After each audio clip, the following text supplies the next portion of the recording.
Ahí va. Adelante, Carlos. Escuchamos. Ahora sí. Excelente, pues muchas gracias por darme este espacio. Me da gusto ver esta asistencia el día de hoy de varias partes de la República. Y pues vaya que se trata de un tema de muchísima actualidad, pero sobre todo de mucha trascendencia. Es un evento que va a marcar el rumbo de la geopolítica europea, al menos durante los siguientes 50 años, ¿sí? Si no es que el siglo por venir va a quedar marcado por esto que estamos viviendo. Verdaderamente nos está tocando vivir de primera mano como testigos un evento histórico de una envergadura comparable a lo que fue en su momento las guerras de disolución.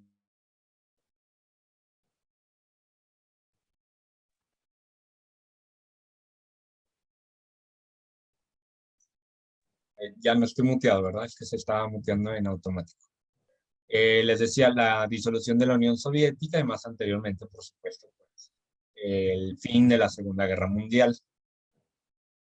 El enfoque que les he dado yo, obviamente, como mi profesión, mi vocación como tal es historiador, pues es precisamente tratar de rastrear el origen, un origen muy remoto, por cierto, de esta conflagración. ¿Por qué? Porque tenemos hoy en día este enfrentamiento entre estas dos naciones hermanas en todo el sentido de la palabra, mucho más que hermanas, prácticamente me atrevería a decir gemelas, ¿sí? Y que hoy en día pues están en este punto en el cual se están atacando, llegando a niveles ya casi podemos decir de guerra total, teniendo en cuenta que se ha documentado claramente que también están siendo atacados objetivos civiles. ¿Ok? A ver si me permiten, voy a localizar nuevamente las diapositivas de PowerPoint.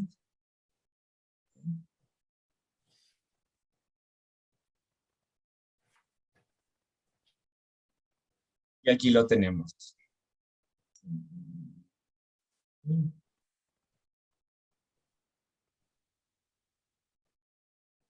He titulado esta ponencia El conflicto Ucrania-Rusia, del origen común a la conflagración. ¿Y a qué nos referimos con origen común? Pues básicamente que ambas naciones compartieron la misma cuna, ¿sí? Vienen de la misma semillita, si me lo permiten. Y eso nos puede ayudar a entender el alcance psicológico que puede tener para la nación rusa como tal, para el gobierno ruso como tal, que ojo, va a ser súper importante que a lo largo de la presentación hagamos ese tipo de distinciones, ¿verdad? No es lo mismo el régimen de Vladimir Putin a las instituciones de la Federación Rusa y al pueblo ruso, ¿ok? Ahorita van a ver a qué me refiero con esto y por qué estoy haciendo énfasis. Y nos dice aquí que después de pasar de esa cuna compartida, pues nos estamos hoy enfrentando a la conflagración, al conflicto armado, una guerra ofensiva. Por ahí leí una guerra ofensiva como no se había visto desde la Segunda Guerra Mundial. Evidentemente, la persona que tuiteó eso, pues no sabe de historia europea y se le olvidó, pequeño, gran error, pues precisamente lo que les mencioné hace un momento, las guerras de Yugoslavia en los 90.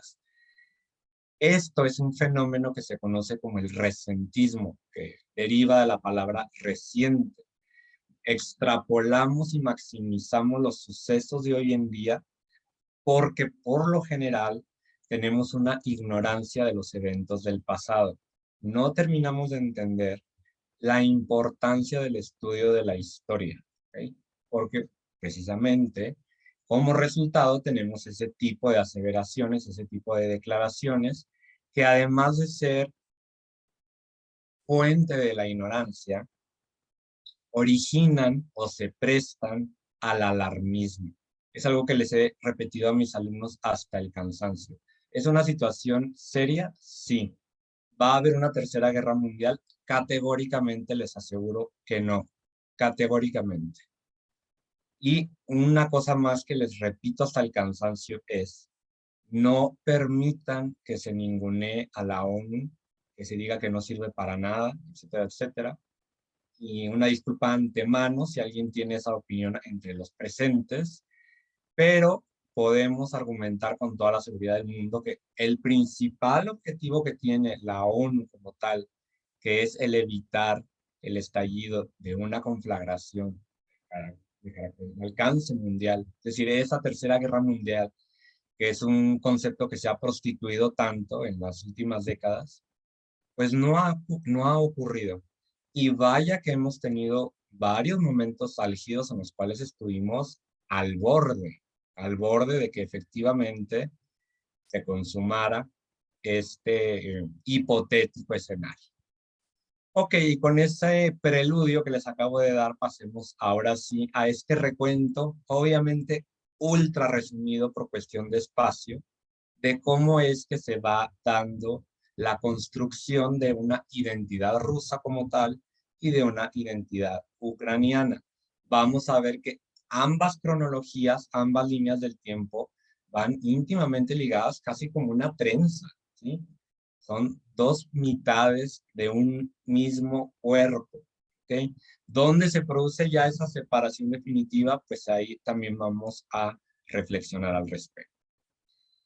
El país que actualmente conocemos, denominamos como Rusia, encuentra su origen en al menos dos estados predecesores, ¿ok? En estos dos estados convergieron los pueblos eslavos de la zona, que esa identidad étnica precisamente es la que une a la gran mayoría de los pueblos de Europa Oriental y que vale la pena mencionar que fue uno de los grupos más perseguidos durante el régimen de los nazis. ¿Verdad? Se habla mucho de los judíos, pero muchas veces se olvida que los eslavos también fueron víctimas del Holocausto. El primero de estos dos estados que les acabo de mencionar es el Rus de Kiev. Ya de entrada, el nombre del país nos da mucha información precisamente sobre esa identidad compartida, ¿ok? Era esa región denominada Rus y que tenía su capital nada más y nada menos que en la ciudad de Kiev, ¿ok? Que como ustedes saben perfectamente es hoy en día la capital de Ucrania. Ahí podemos ver ya en primera instancia, pues precisamente lo que les he mencionado. Son dos cronologías que van de mano en mano.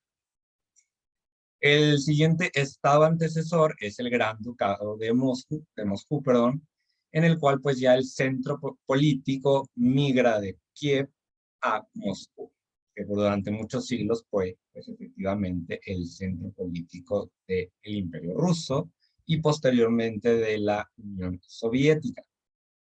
Este estado se prolonga en su vida de 1283 a 1547.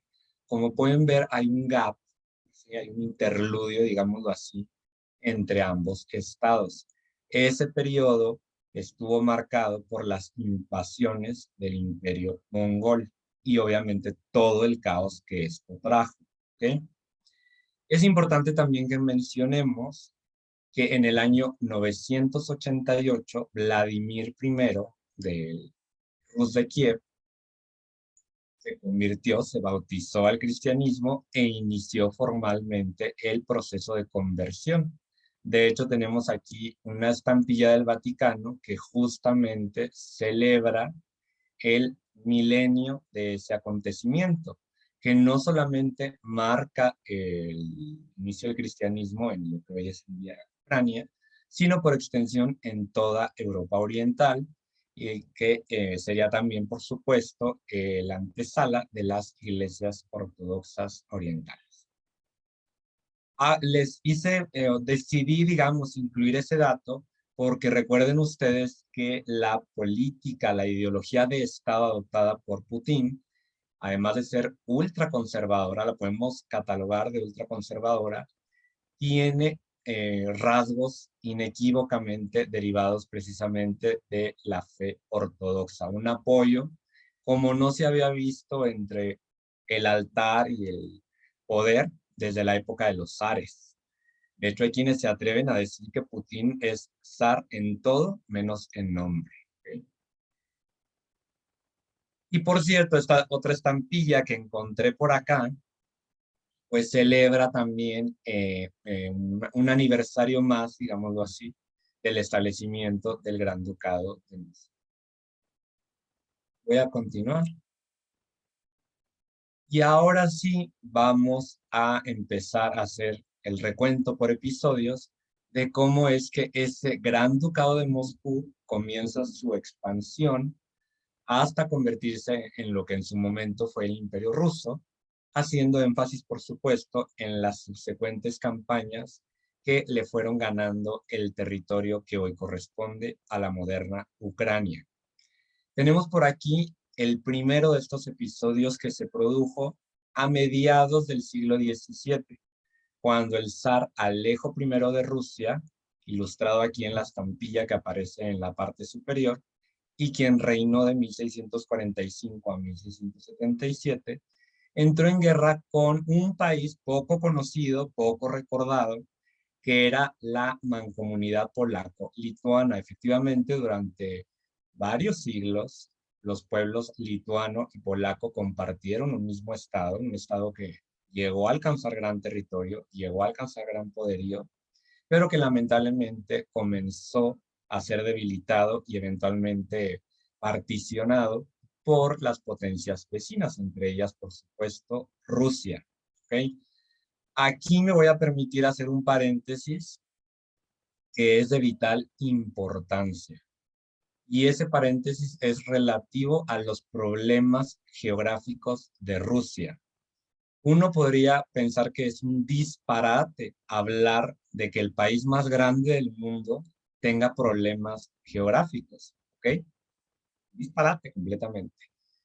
Pero, pues resulta que sí, tienen un problema muy grave. Si ustedes ven el mapa, se van a dar cuenta de que Rusia tiene un litoral formidable, pero resulta que ese litoral da a aguas frías que permanecen congeladas muy buena parte del año, y esto hace que prácticamente cualquier puerto que se construya en estos litorales permanezca inútil por buena parte del año. ¿Okay? Entonces, para que Rusia verdaderamente pudiera competir con las otras potencias navales del mundo, necesitaba forzosamente de un puerto de aguas cálidas. ¿Okay? ¿Y dónde fue que pusieron ellos la mira? Pues en las costas del Mar Negro. ¿Okay? El Mar Negro, a su vez, les daría paso al Mar Mediterráneo y al Océano Atlántico. ¿Okay? Como pueden ver, es todo un periplo. Aún y consiguiendo el control del Mar Negro, los rusos tienen que sortear, digámoslo así, al menos dos obstáculos más. Por supuesto, el estrecho del Bósforo, que es el que separa las dos partes de Estambul, la parte europea de la parte asiática, y por supuesto también el estrecho de Gibraltar, que es el que separa a España de Marruecos, por extensión a Europa de África. Les decía que el zar Alejo I entra en guerra con este país hoy extinto, y consiguen que se haga una partición de ese territorio, el territorio de Ucrania. Van a ocupar nuevamente Kiev. De hecho, esa es una fecha que se celebra precisamente eh, dentro, digamos, de la identidad de la nacionalidad rusa. Fue un hito recuperar el control de la ciudad de Kiev, que es considerada, lo voy a repetir, la verdadera cuna de la identidad nacional rusa. Entonces imagínense ustedes, para la cosmovisión del ruso, las implicaciones de que la cuna, el origen de su nación, pues se encuentre no solamente en otro país, sino que ese país en particular le dé la espalda y se una a un bloque enemigo. Saltamos un poco ahí en el tiempo, llegamos al año 1682, que es un año que marca una sucesión en el trono, y suben conjuntamente al trono ruso los medios hermanos Iván V y Pedro I. Iván V estaba incapacitado para gobernar por cuestiones psicológicas, por lo tanto Pedro I fue quien realmente llevó las riendas.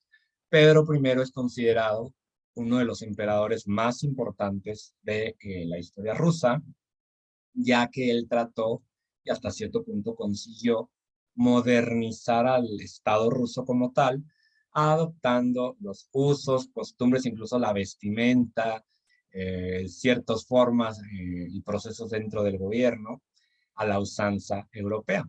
Incluso para ello fundó una nueva capital, la ciudad de San Petersburgo, que como ustedes saben fungió como la capital del Imperio Ruso hasta su caída en 1917. Tenemos aquí que Pedro I inició su reinado personal hacia 1679, es decir, cuando se le declaró legalmente adulto, e inmediatamente inició una serie de reformas, como acabo de mencionar, para modernizar y occidentalizar a su extenso zarato. Ojo con eso. Él fue el que cambió el título oficialmente de zar de Rusia a emperador de Rusia. Entonces, el título oficial del Imperio Ruso antes de que se diera esa transición era el zarato de Rusia. Por tradición, por inercia, como ustedes le quieran llamar, a los emperadores rusos se les siguió llamando popularmente zares hasta el último de ellos, ¿verdad? Hasta Nicolás II. Él fue el primer emperador ruso que puso como objetivo geopolítico, como objetivo primordial para salvaguardar la continuidad de este imperio ruso, el anexarse Crimea, la península de Crimea, ¿ok? Para que vean desde dónde viene ya ese tema. ¿Y por qué era tan importante Crimea? Pues porque, como lo acabo de mencionar, Crimea era, digamos, la puerta del Mar Negro.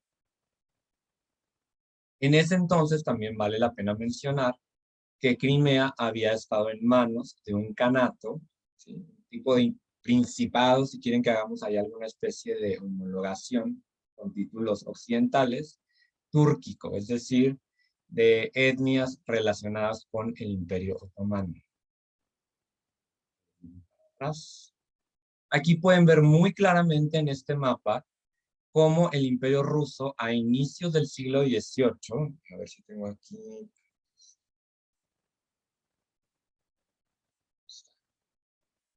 el puntero láser, le señalo cómo no han obtenido todavía, su ansiada salida al Mar Negro.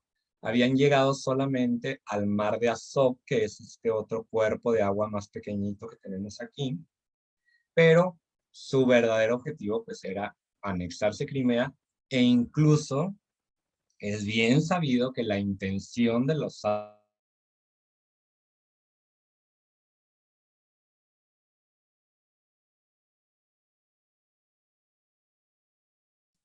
Se congeló, Carlos.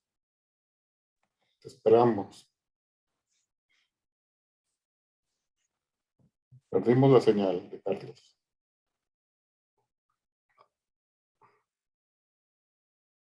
Vamos a ver qué sucede.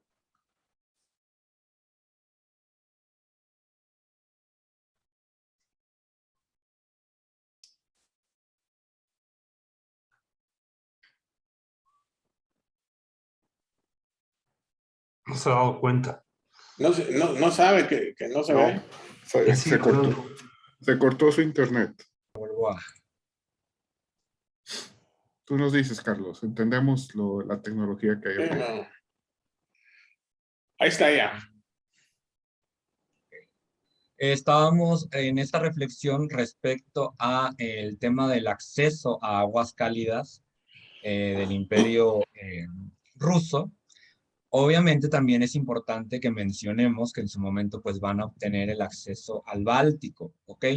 Pero tanto en el caso del mar Báltico como en el caso del Mar Negro, se trata de dos cuerpos de agua que están prácticamente rodeados por tierra en todos sus flancos. Es decir, son mares mediterráneos entre tierras, ¿ok? Y eso geopolíticamente hablando es una gran desventaja porque se puede hacer un bloqueo naval de una manera muy sencilla, ¿ok? Ya que en los estrechos se pueden colocar los buques de guerra que impidan el libre tránsito de otro tipo de embarcaciones sobre todo las comerciales o aquellas que llevan armas, etcétera, etcétera. Entonces, ahí tenemos ya la gran desventaja geográfica con la cual nació Rusia, ¿ok? Y en unos breves minutos hablaremos de la desventaja demográfica que tienen también, el colapso demográfico, que podría convertirse en su mayor pesadilla, sobre todo teniendo en cuenta si este conflicto llega a recrudecerse, que como ya les mencioné desde un principio, lo veo difícil, ¿ok? Lo veo muy difícil. Ok, aquí tenemos la importancia de Crimea para Rusia. ¿En dónde reside la importancia de esta relativamente pequeña península? Lo podemos resumir perfectamente en estas palabras que tenemos aquí. Quien controla a Crimea, controla al Mar Negro. Y quien controla al Mar Negro, a su vez, controla a Rusia. ¿Ok? Aquí yo creo que estas palabras son contundentes con respecto a la importancia geoestratégica de Crimea. Y esto nos habla de por qué, ¿no? Yo creo que nos deja muy claro por qué en el año 2014 Rusia estuvo dispuesta prácticamente a todo, a la condena internacional, con tal de quedarse con el control de este territorio estratégico. Pero bueno, para no adelantarnos mucho en la línea del tiempo, vamos a pasar por los tiempos de la zarina Catalina II, una de las déspotas ilustradas por excelencia, quien reinó de 1762 a 1796. Una monarca que tiene muchísimas peculiaridades. Una de ellas es que nació siendo princesa de una casa alemana prácticamente insignificante, pero que fue casada con el heredero al trono ruso. Y en su momento, al llegar al poder, ese hombre, que era Pedro III, resultó ser un hombre frágil, resultó ser un hombre que no daba ni remotamente el ancho para el puesto que se le había encomendado por la divina gracia, ¿no? Como decían en ese entonces. Y en una de las grandes curiosidades de la historia, pues el ejército apoyó a su mujer, a Catalina, para que lanzase un golpe de estado y se quedase ella con el trono, ¿ok? Entonces verdaderamente es una de esas peculiaridades pocas veces vistas en la historia de la humanidad. Durante su reinado, vuelvo y repito, se logró la captura de lo que ellos denominaron la Nueva Rusia, que es una región que se corresponde más o menos con el sur de Ucrania. Y por supuesto, ahora sí, se coronan con la victoria, anexándose Crimea.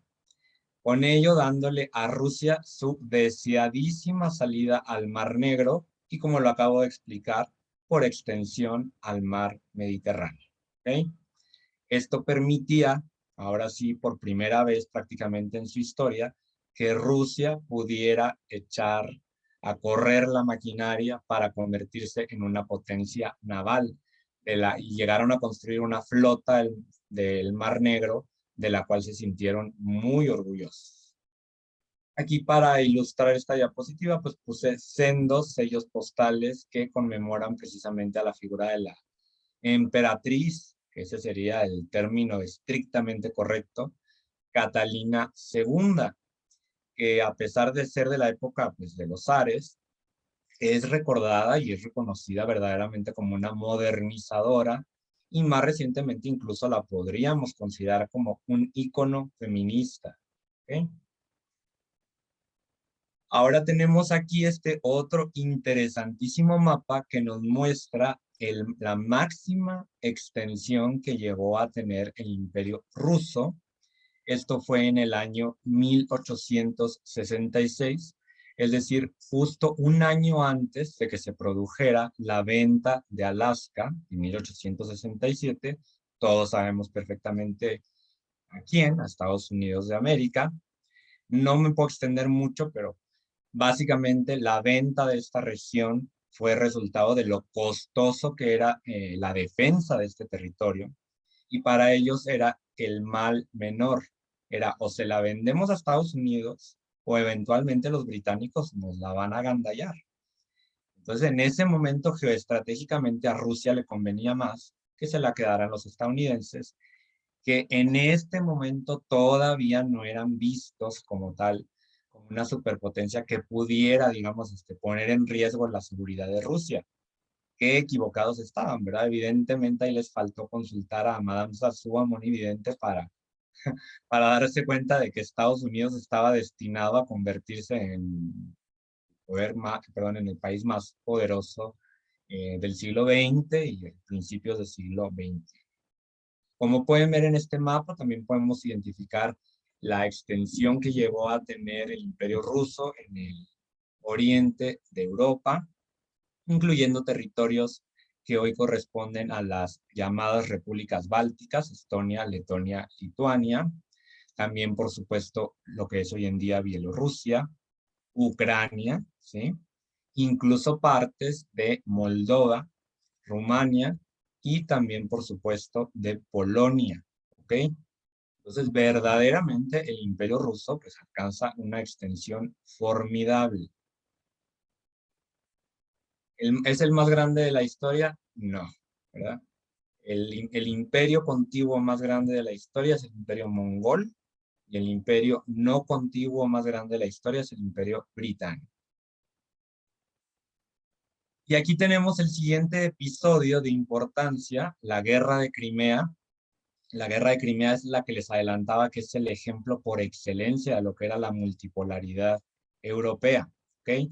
Nos dice aquí, temerosos del crecimiento del poderío ruso, las otras potencias europeas, dígase Francia, dígase Reino Unido, dígase en este momento Prusia, pues van a ver esto con desconfianza, ¿verdad? Y van a decidir ir a la guerra para frenar su avance. Esto es multipolaridad pura.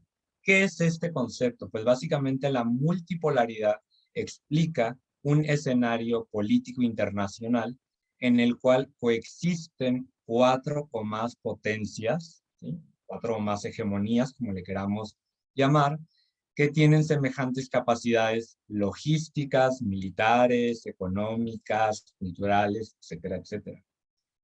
Y este sistema, su principal instrumento, digamos, para mantener la paz, era lo que llamaban el balance de poder, ¿okay? Que todas las potencias estén más o menos en el mismo nivel. Y en cuanto identifiquemos que una de esas potencias está empezando a despegar, pues va a ser, todas las demás nos unimos para decirle, hey, hey, ¿a dónde vas? Alto ahí, ¿verdad? Para regresarla al huacal, si me lo permiten en términos coloquiales.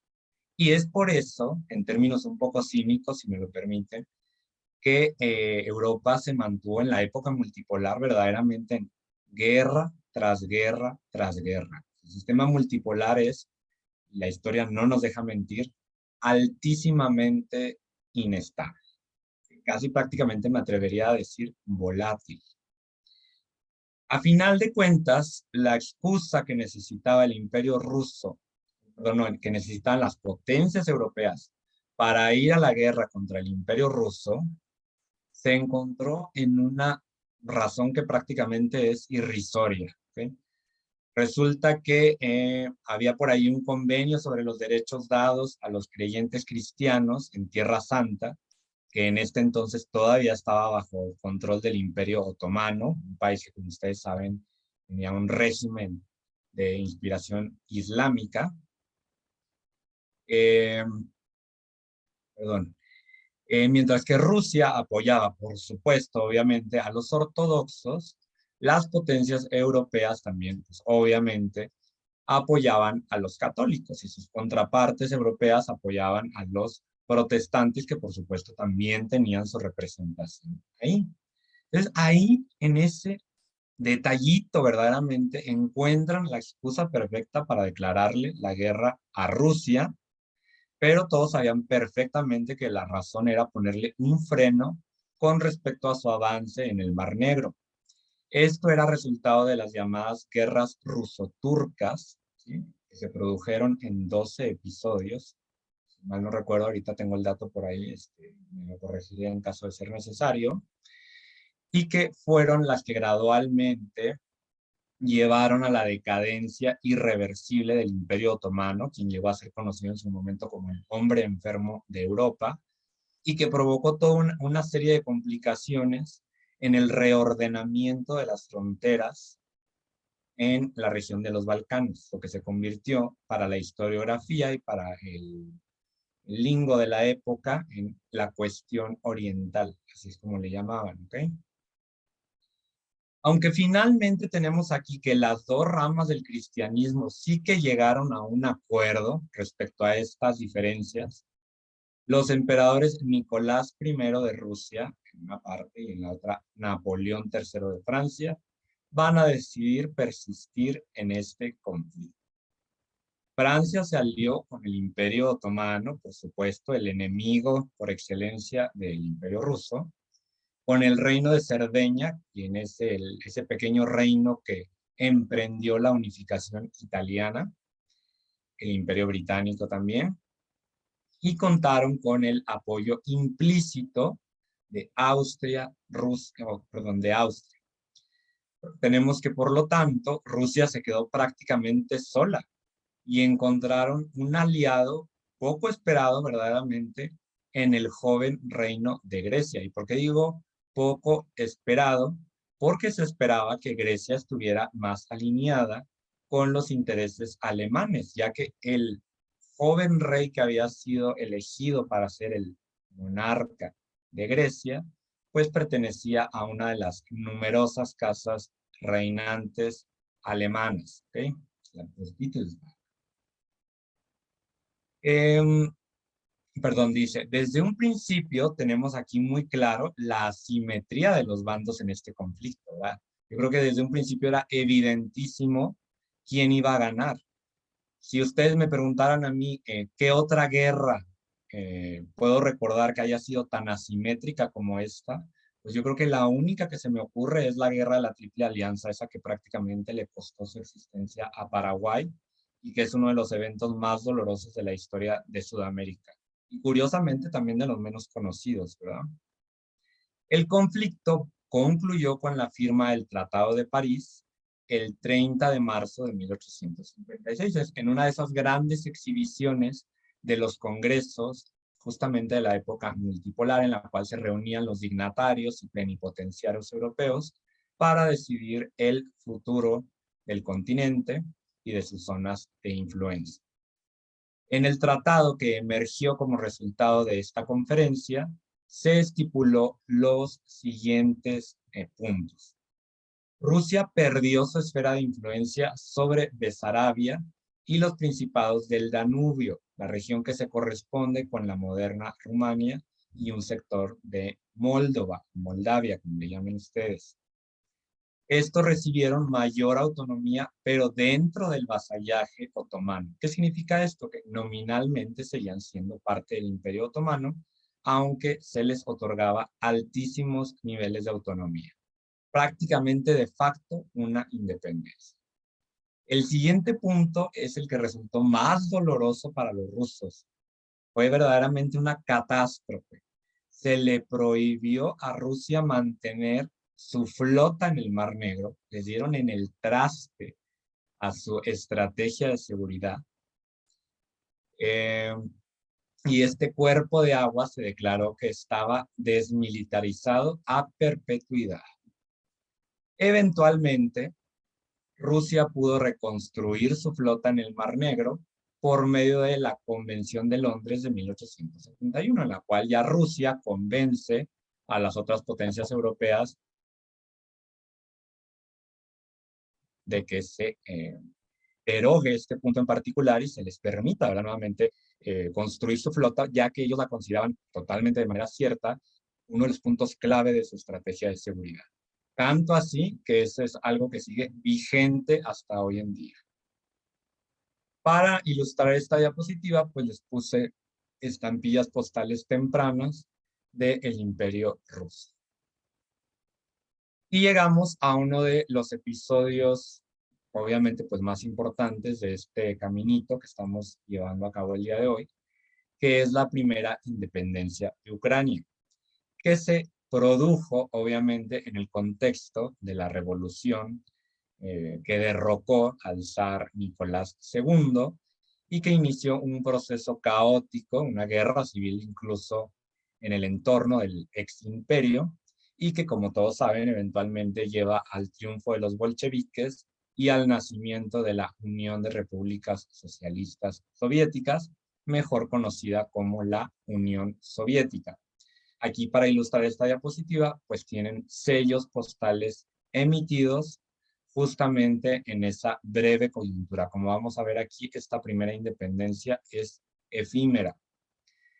Esta intentona de establecer una Ucrania independiente produjo un evento poco conocido que se le conoce dentro de la historiografía como la Guerra Soviético-Ucraniana, ¿ok?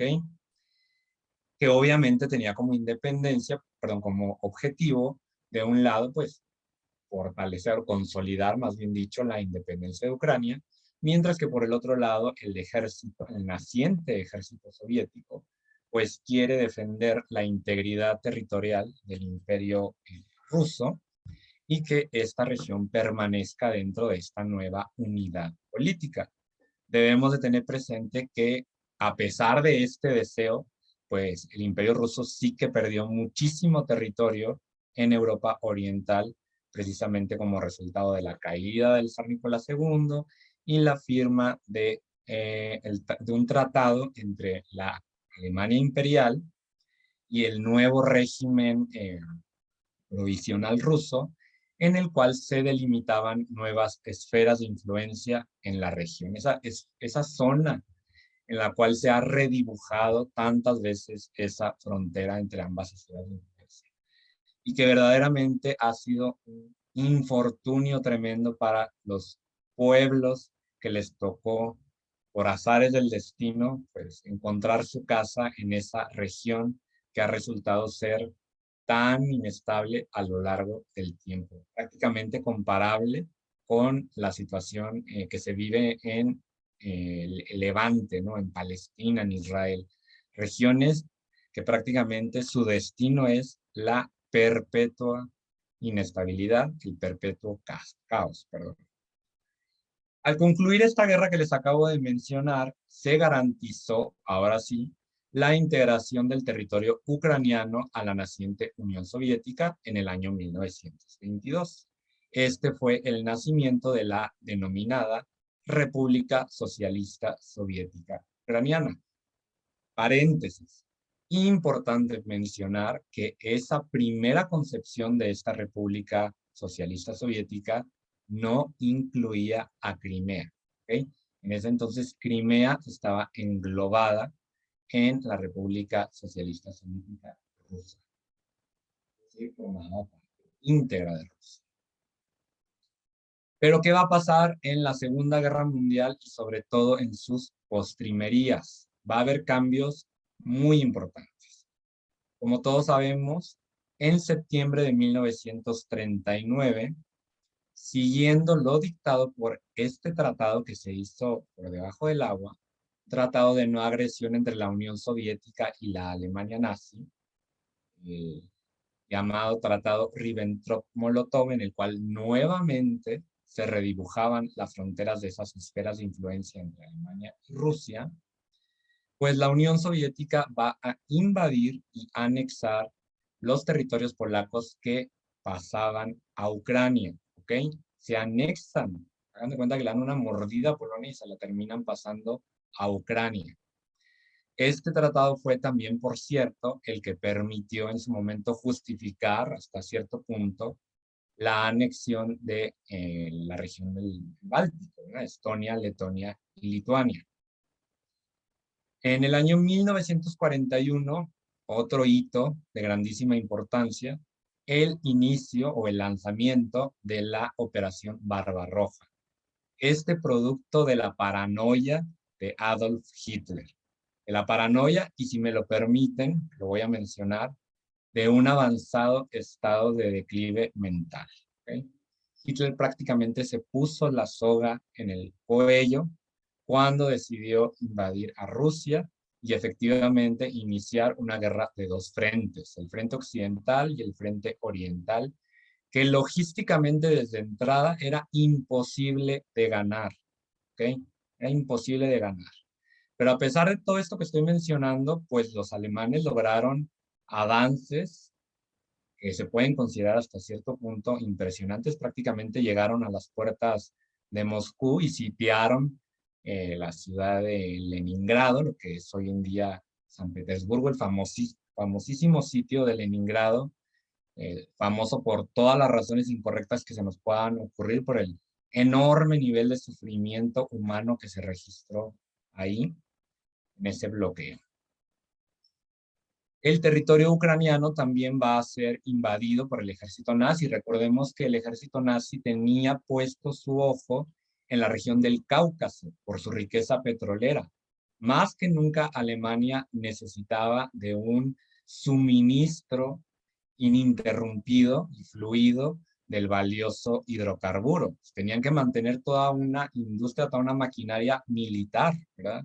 Tanques, aviones, etcétera, etcétera. Entonces, esa era la importancia geoestratégica en este caso.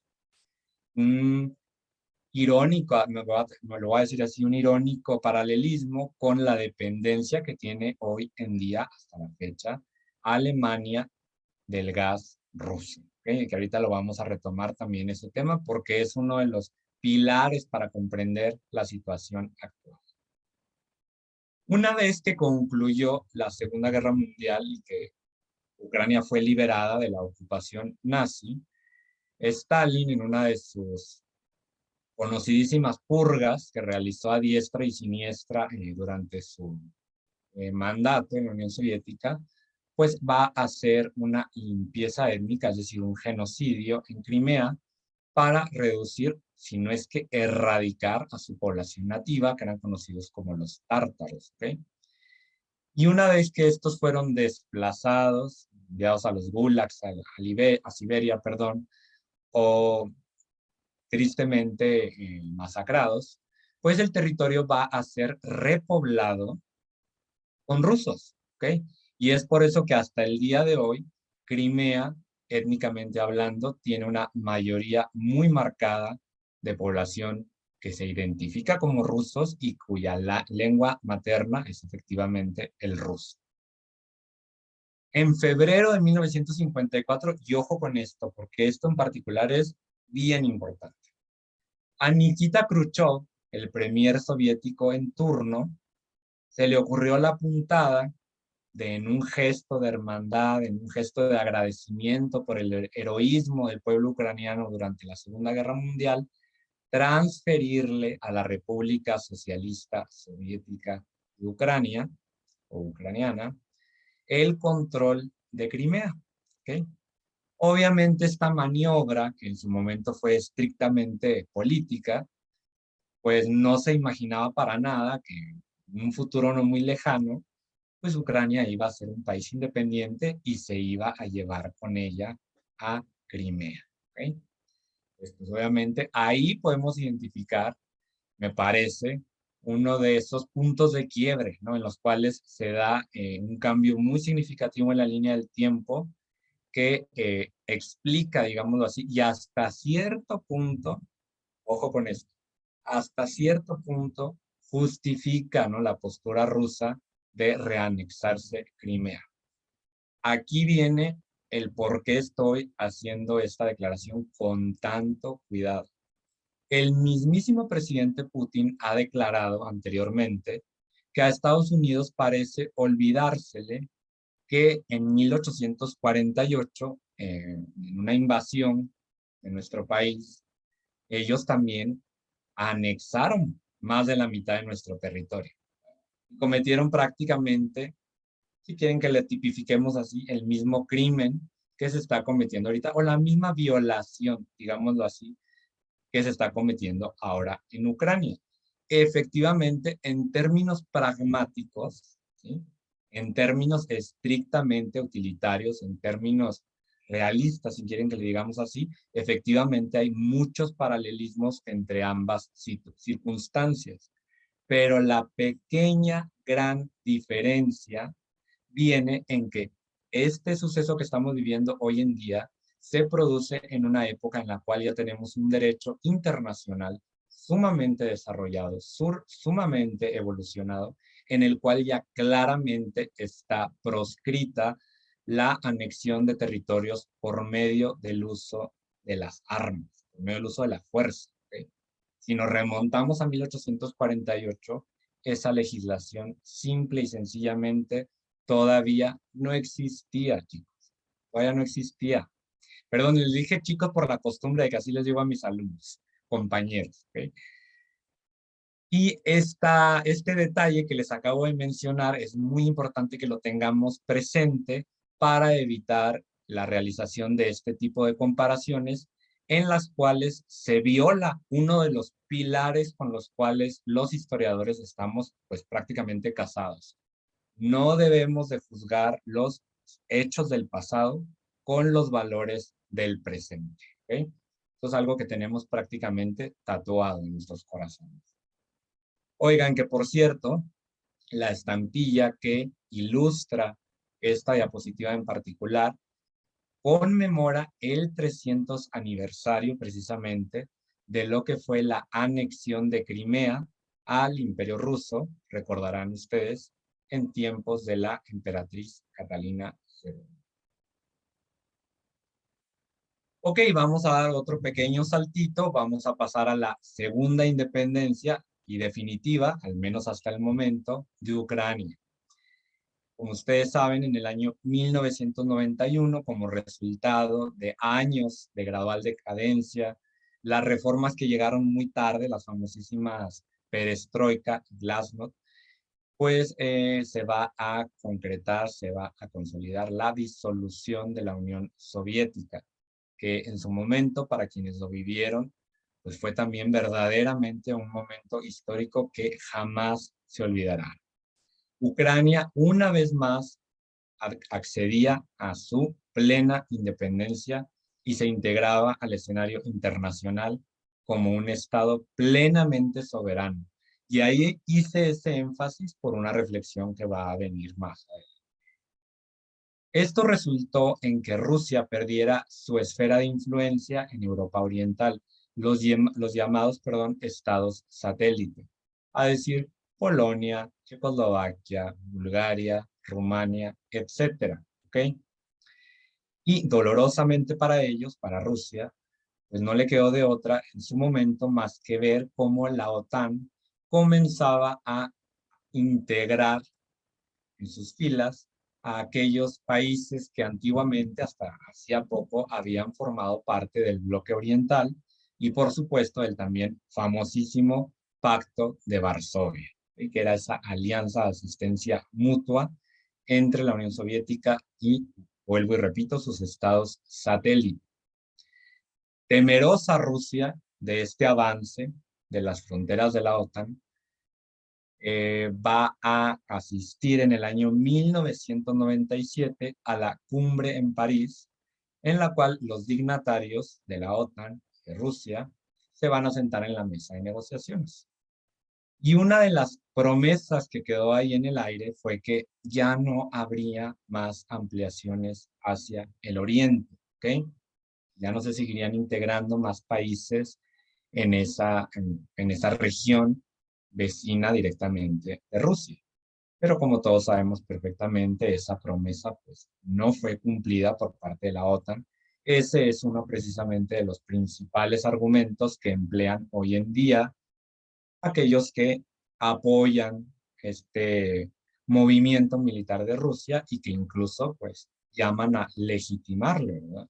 Legitimarlo bajo el argumento de que efectivamente se violaron tratados de derecho internacional previamente celebrados. A Ucrania se le mantuvo, por supuesto, dentro de la esfera de influencia rusa. Para Rusia, como ya lo mencioné, Ucrania es un pilar de su sistema de seguridad colectivo. Putin lo acaba de decir muy claramente, para él, Rusia y Ucrania son una misma nación, ¿verdad? Y la frontera entre ambas prácticamente no debería de existir. Pero qué peligrosas son estas palabras, sobre todo si las comparamos con aquellas palabras muy parecidas que Hitler pronunció en su momento para justificar la anexión de Austria, el famosísimo Anschluss, y posteriormente de los Sudetes checoslovacos. ¿Okay? Tristemente, chicos, bueno, les dije chicos otra vez. Tristemente, compañeros, la historia se repite, ¿verdad? Y una vez más queda comprobado que hay muchos ciclos que están ahí dando vuelta y que vuelven y regresan situaciones que ya se vivieron en el pasado. ¿Por qué pasa esto y por qué sigue ocurriendo? Prácticamente estamos condenados a esa perpetuidad, pues justamente por algo que se dice hasta el cansancio, que ya suena trillado, que ya casi se lo toman a broma, que es el tema de aprender de la historia, ¿verdad? No solamente no aprendemos de historia, sino que no nos preocupamos ni siquiera por acordarnos de los sucesos históricos que nos ha tocado vivir, ¿verdad? ¿Cuántas veces va pasando los años y cada vez se vuelven más borrosos esos eventos hasta el punto en los cuales casi desaparecen de nuestra mente? Y llegamos al siguiente punto de gran importancia, que es el llamado Euromaidán en el año 2014. Así es como se conoce al conjunto de manifestaciones populares espontáneas que se produjeron en Kiev y en las otras principales ciudades de Ucrania. ¿Por qué ocurrió esto? Pues porque el entonces presidente de Ucrania, Yanukovych, traicionó, digámoslo así, a la causa europeísta. Él previamente había estado en la mesa de negociación para celebrar, no todavía, por supuesto, la anexión como miembro de Ucrania a la Unión Europea, pero sí celebrar tratados y negociar nexos, digámoslo así, más cercanos entre Ucrania y la Unión Europea. Por supuesto, a Rusia no le gustó esto, y la primera respuesta de Rusia fue completamente legítima. Le dieron una contraoferta al gobierno de Yanukovych, en el cual le ofrecieron, digámoslo así, un paquete de tratados, negociaciones, etcétera, etcétera. Si me disculpan un momento, estoy recibiendo una llamada que tengo que atender.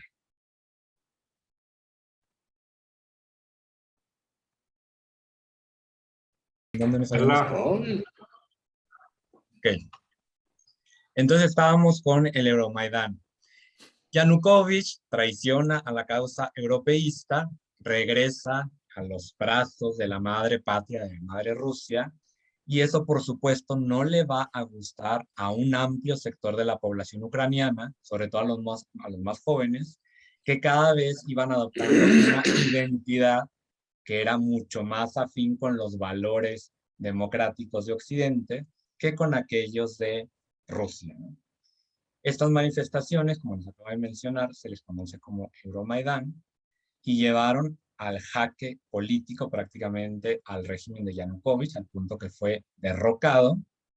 Y eso, por supuesto, fue un golpe durísimo para Rusia. Fue una bofetada para Rusia, ¿okay?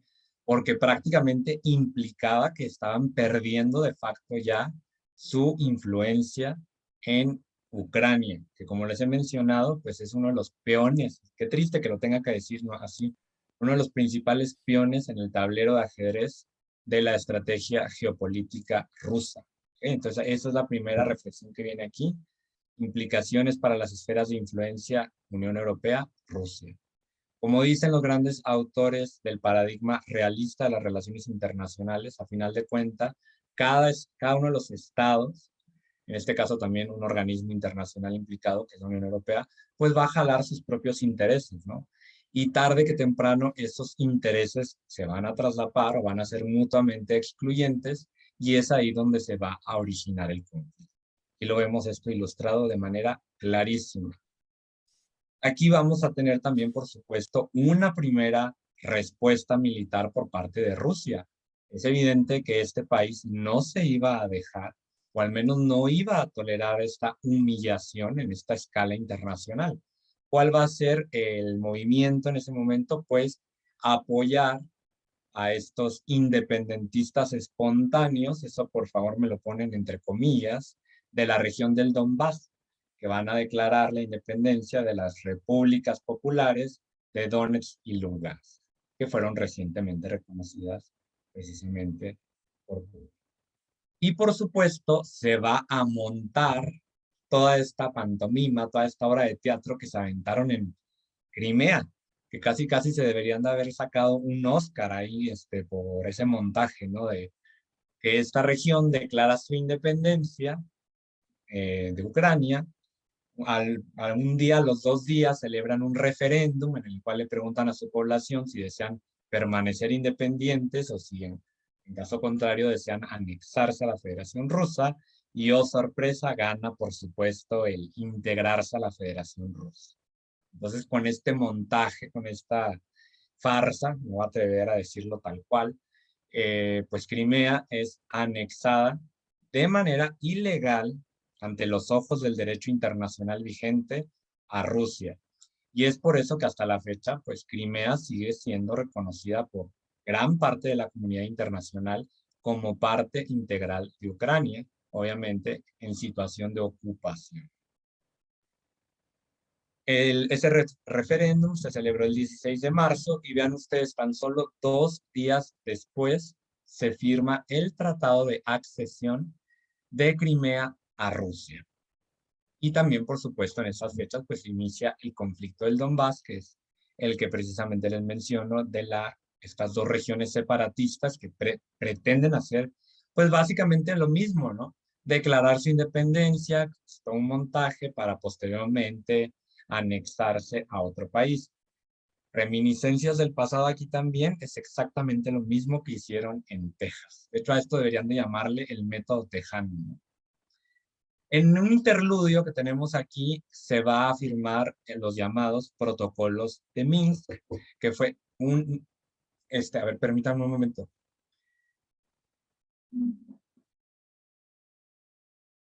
Sigo batallando con este tema. Qué pena con ustedes, hombre.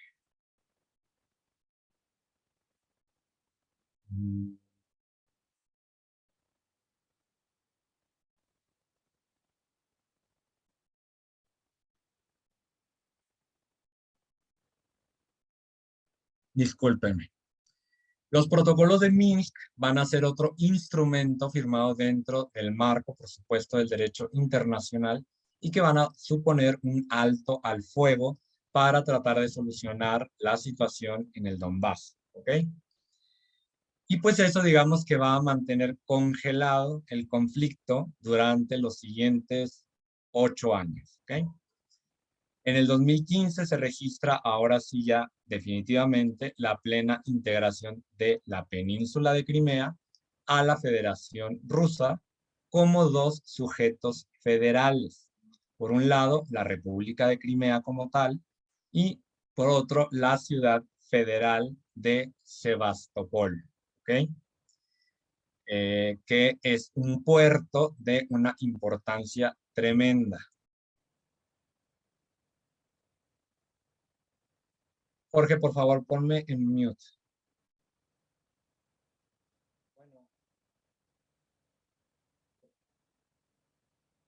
Y ya les prometo que esa fue la última interrupción.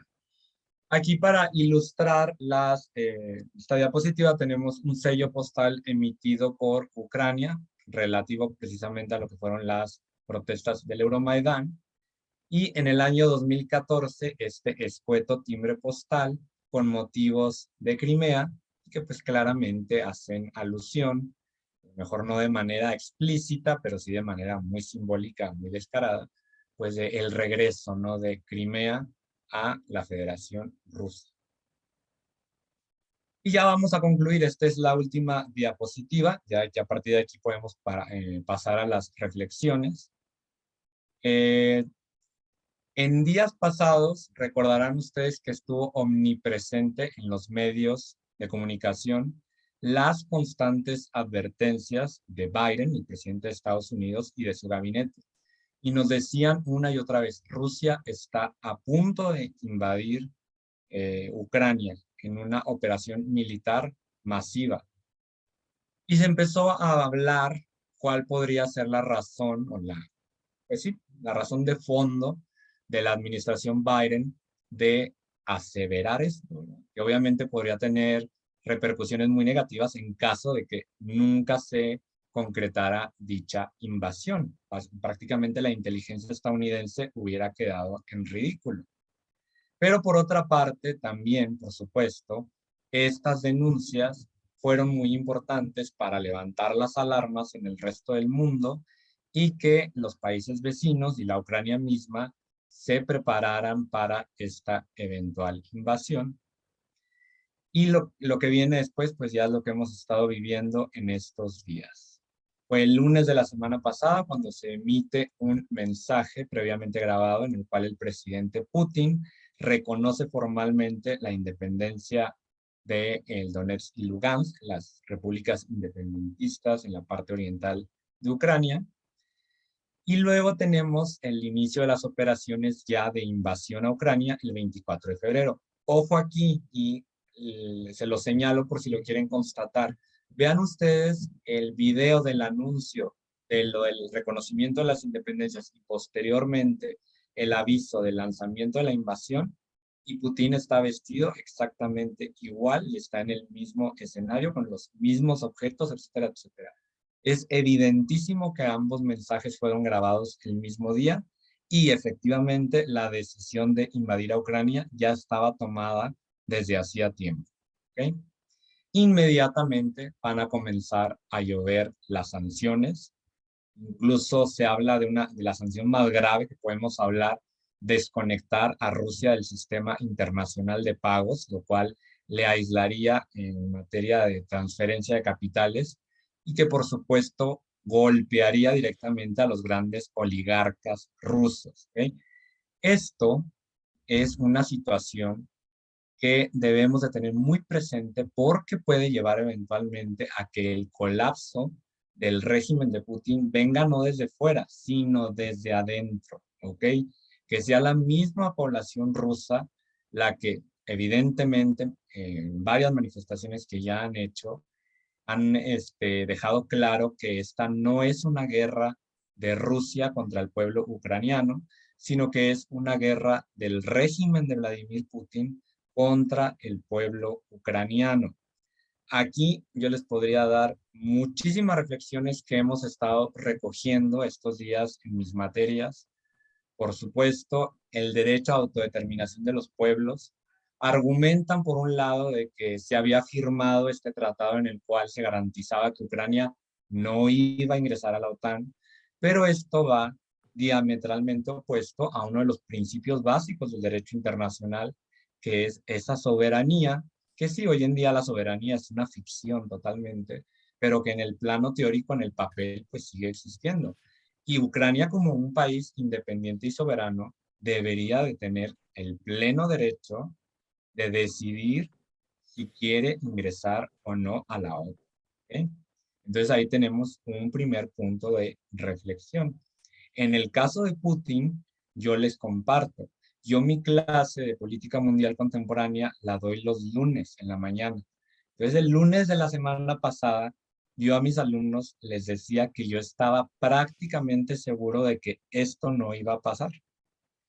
Mi error, obviamente, porque cometí un error, es que yo partí de una premisa falsa, que era que todos los actores implicados están actuando de manera racional. Y pues evidentemente, al menos uno de estos actores, Vladimir Putin, no está actuando de manera racional, sino que está empezando, a mi parecer, a mostrar síntomas evidentísimos de megalomanía, de tiranía, casi me atrevería a decir de totalitarismo, y me pareció especialmente irrisorio que él utilizara el término desnazificar a Ucrania como una de las intenciones de esta invasión. Si hay alguien que está actuando de manera fascista en este conflicto, es Putin y nadie más.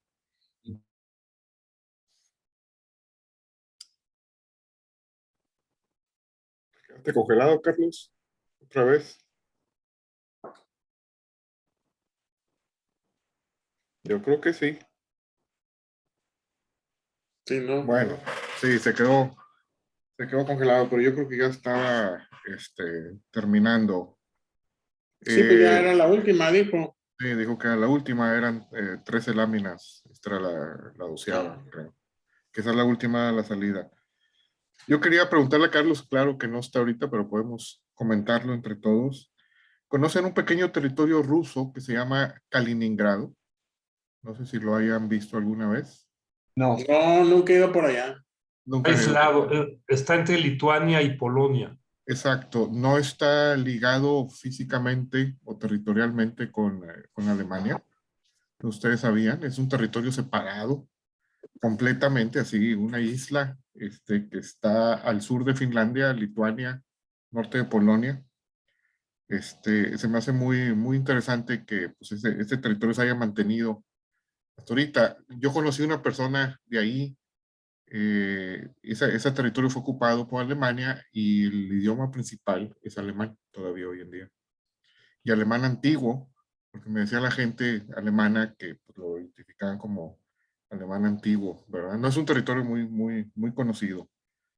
Hablando Pero, de, perdón, ¿es parte de Alemania? no, No, es parte de Rusia. Está al pero, norte de Polonia, pero en el Báltico. pero antes de la Segunda Guerra Mundial era Prusia Oriental, que era un territorio aislado alemán, que la ciudad se llama Königsberg. Así es. Mira, Está, déjame, Polonia sí, estaba en medio y ahora quedó a la inversa, ahora Rusia se quedó con ese pedazo y Lituania está en medio. mira, déjame mostrarlo para que lo veas. Mira, Sí. si aquí está Vamos Europa, a- este es este pedacito, este que está aquí, Sí. este. Se llama Kaliningrado, ahí dice. Es lo que decía David, que está en medio ahora. Sí. Y Rusia pues está acá. Pero antes era alemán y estaba también aislado de Alemania. También era alemán. Bueno, estaba pegado por Polonia, que era alemana, acuérdate también, David. No, Polonia, entre la Primera y Segunda Guerra Mundial era independiente. Sí, pero un tiempo estuvo pegado. Bueno, dejo de compartir. Bueno, voy a dejar de grabar. Pues ya se fue Carlos.